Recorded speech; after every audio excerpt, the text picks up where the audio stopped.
quickly. Audacity. Yeah. They have the audacity to crash. Alright, I don't know if she said yes or no. go. Alright. She looked at me where I lay on the ground and gave me a ghostly smile. Jess. But in her eyes I read judgment. My loose tongue had helped betray her. She then looked away and stared all around her at her persecutors. Now we start the setting.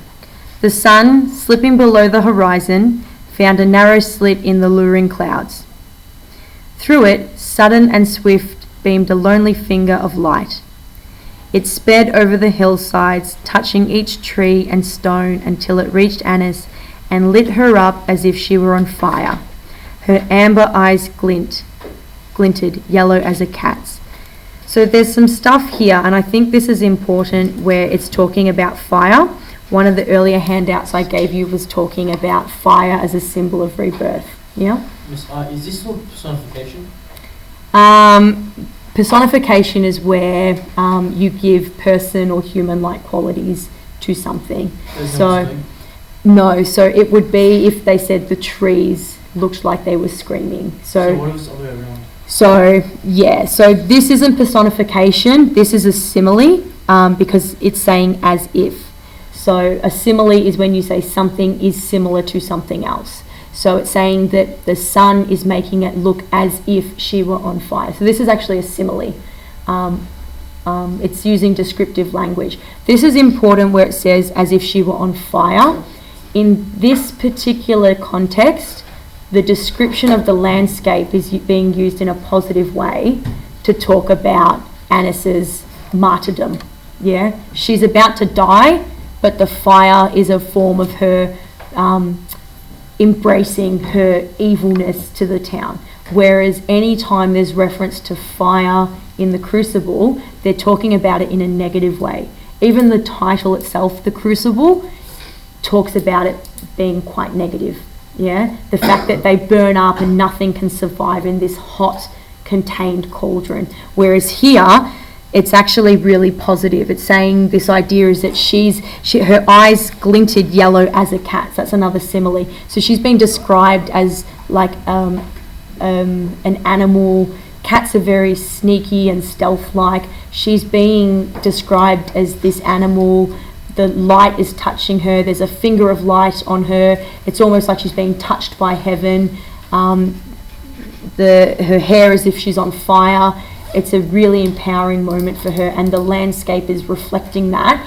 But also, imagine the mob standing before her. It's actually quite empowering, and it could almost look like to everybody else that she is quite witch-like in this way. But for Annis, it's actually quite empowering. I have lain with him, yes, I have lain with the devil, and he is mighty and cold as ice to the touch. His seed too is cold and abundant as a river running between our thighs, for I have not lain with him alone.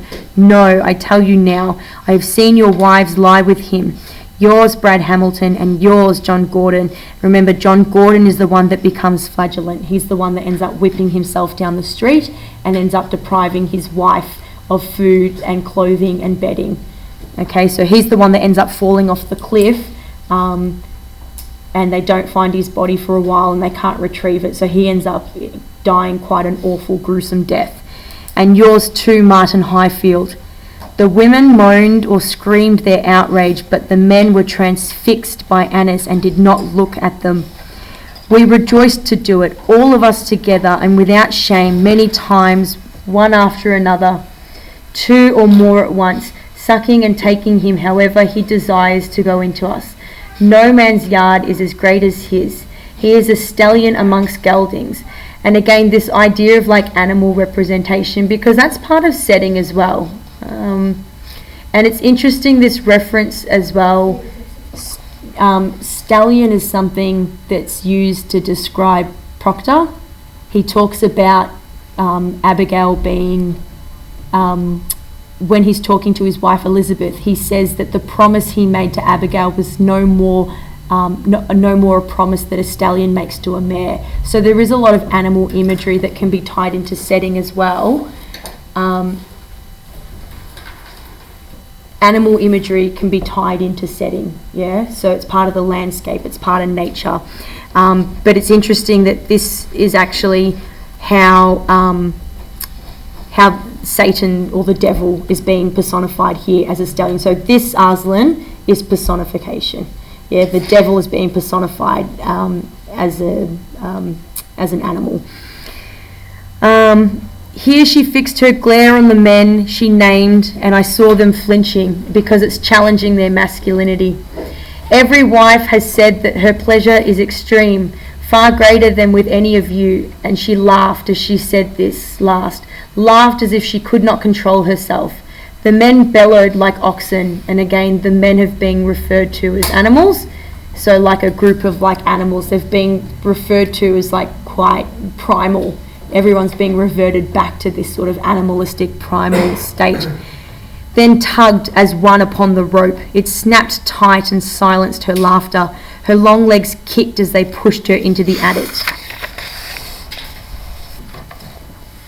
They were still kicking when John Gordon, remember, the flagellant, let go of the rope and looked wildly around for his wife. She saw his crazed eyes and began to run, her moan of fear a gargling bray. And a bray, that's the sound a donkey makes. Yeah, she's not even like yelling now, she's braying like a donkey. John Gordon reached her and brought her down with a blow. He grasped her hair and pulled her face up from the ground, rolling her over like a meal sack.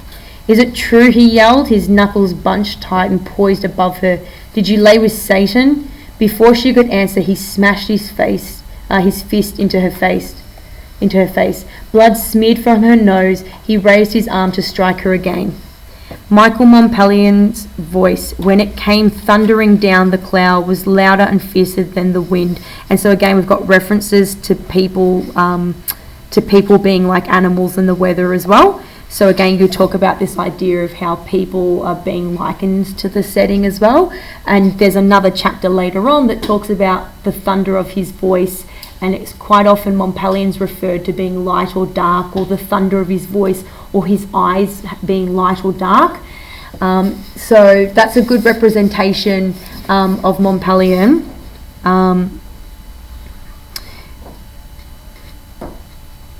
When you're talking about characters, because it's important to understand that characters, just like the weather, can easily change. Yeah, they can be violent or pleasant.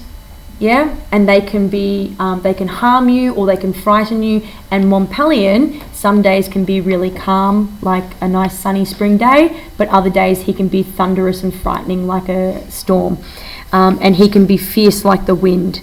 And we know that from what he later on tells us about what he does to Eleanor. He can be brutal and violent and relentless to his own wife, which is something Anna doesn't learn about until after she slept with him, and she's really ashamed by that. John Gordon's arm dropped to his side. He turned to stare at the rector. None of us had ever seen such a look upon him. He had a torch in his hand, and it lit his face from beneath so that his eyes were bright, fierce orbs. Again, this idea of fire. So now fire is being used here again. Can you see how there's these references to light and dark and fire and wind? There's a lot of elemental references just in this section here. So again, just because we've got this one section here, you can use this one chapter, or this one, not even the whole chapter, just this one section. There's so many references here to light and dark and human reactions. Almost the whole town is here involved in some way in the hanging of Anna Gowdy, except the Bradfords. Yeah, pretty much everyone is here except the Bradfords, and there is in some way references to elements: fire, wind, water, earth. Yeah. John Gordon's wife getting smashed into the earth, both Annis and Montpellier being referenced with the use of fire, Mem Gowdy and Annis Gowdy getting drowned in the water, the wind whipping around. There's so many references to setting that can then be linked to the violence of the mob with their social expectations. So even in this one little moment, there's lots of stuff that you could pull apart in here. Okay. So he's got fierce bright orbs. I thought I lay there in my dull pain. This is how an owl must look to a mouse in that last scene before the talons sink into the flesh. Another reference to animal imagery. Yep, so Montpellier, just like a mouse looks to an owl, is ready to attack. So another animal imagery. Annis was an owl, Annis was a cat, Montpellier is an owl, the men were like oxen, the devil was a stallion. Yeah, so what does that make Anna? We haven't had an animal reference for Anna yet. So she's narrating it, so she hasn't really given herself an animal imagery. And he did swoop, yeah, so swooping like the owl. He swooped down and he, plunging Anteros, so Anteros the horse is there, down the steep slope, sending the stones flying from beneath his hooves. I saw that Mary Hadfield was cowering behind him in the saddle and realised she'd had the wit to go and fetch him here. He bore down first upon Brad Hamilton, who was closest to the stoves. Hamilton raised both arms to defend himself, but Anteros reared like a battle charger, driving him back. The rector turned his horse and slid from the saddle, throwing down the torch so it hissed in the mud. So the torch sounds like an animal now, like a snake hissing in the mud. Yeah? He pulled a knife from his belt, reaching up, he cradled Annis in one arm, slashing the rope. Can you see how the language has changed to be quite violent now? Hissing, slashing, charging, galloping. Even that language there, you can even just talk about the language changing. Montpellier's here and the language is violent.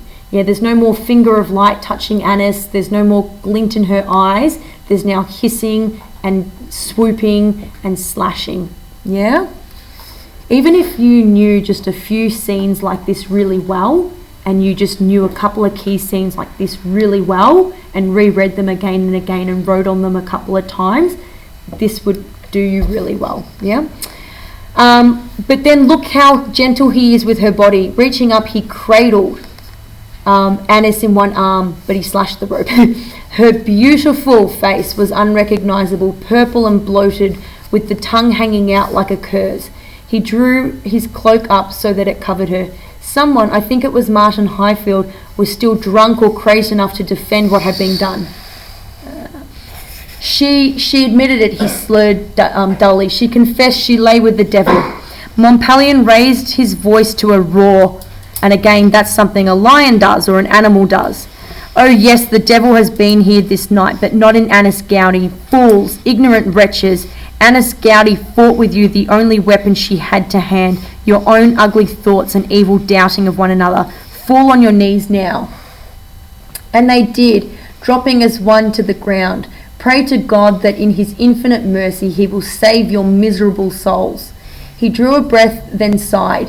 When he spoke again, the rage was gone from his voice, but each word carried clearly, even over the whine and groan of the wind. So again, the whine and the groan and the wind. Do we not have suffering enough in this village? Is there not death enough here for all of you that you bring the crime of murder amongst us as well? Gird yourselves and pray that God does not exact from you the price that this day's deeds deserve. All at once the voices began, some slurred murmurs, some crying out loudly upon the Lord, others weeping and beating their breasts. At that time, you see, we, all of us, believed that God listened to such prayers. All right.